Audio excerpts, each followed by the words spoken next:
I'm excited about what I'm going to share with you today. I made two friends this week. One is a friend of mine another one is a real estate agent. And they had a similar story, both of them. The friend of mine that I play golf with had a house in Orange Grove, for those who understand and know Johannesburg. And the real estate agent had some houses that she was selling in Bryanston. These properties were somewhat bought around the same time, somewhere around the 1990s.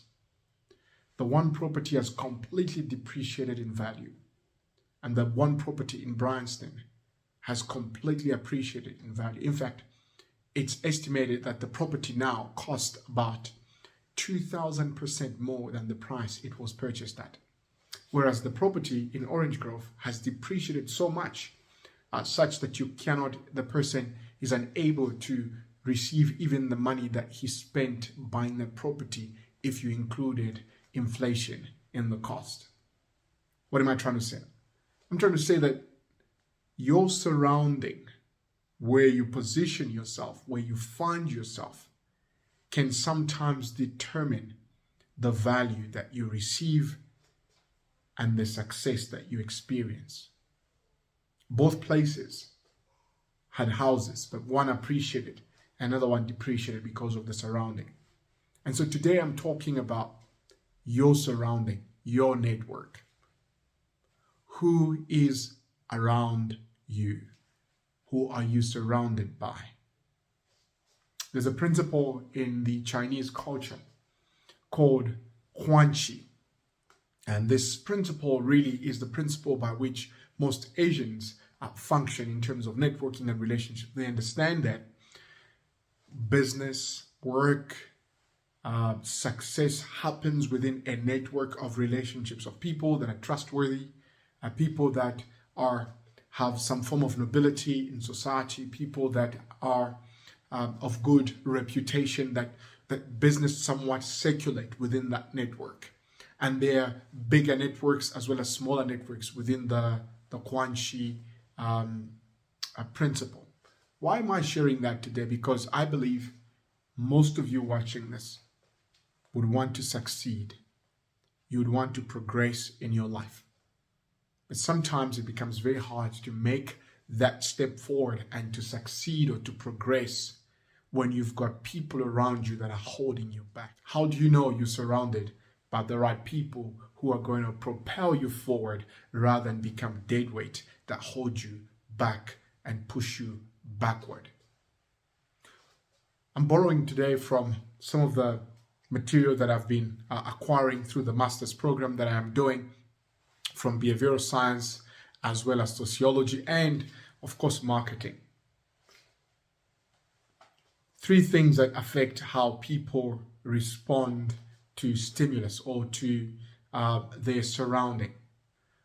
One is cognitive, the second is affective, and the third is action.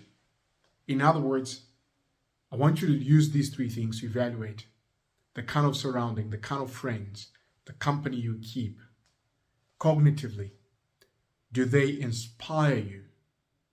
Cognitively, what do you draw from your relationship that helps you mentally to be able to make the step forward that you want to make?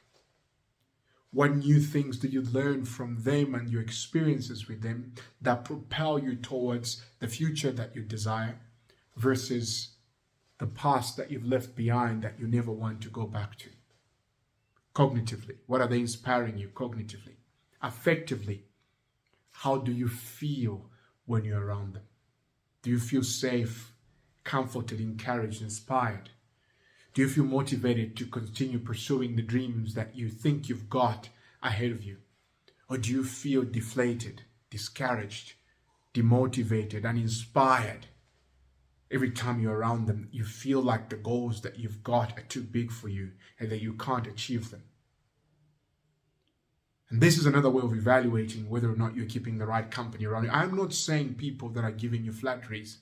I'm not saying people who are always saying to you, well, this or that. I'm talking about people who are honestly inspiring and encouraging you, even when they're saying, yeah, be mindful of this, be mindful of that.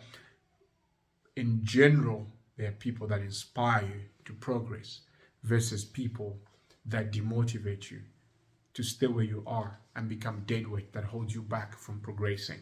And the third thing is action. Do you feel like you take actions that are propelling you into the right direction of your dream and vision and passion?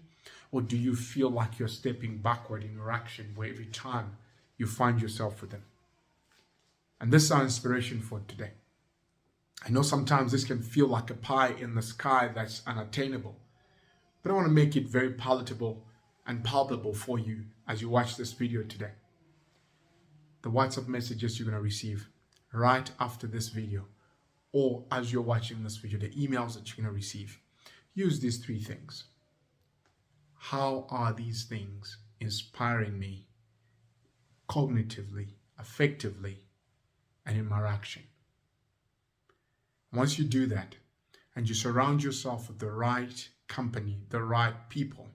I read an article yesterday about the story of Elon Musk and how he is not a self-made person. He had a proper network around him that propelled him to success. I read the same story about Bill Gates, same story about the network. I read the same story about Dangote, the Nigerian billionaire and businessman. Network, the importance of surrounding yourself with people that inspire you, encourage and motivate you to pursue the dreams and the passions that you've got versus people that hold you back and become deadweight in your life. Hey,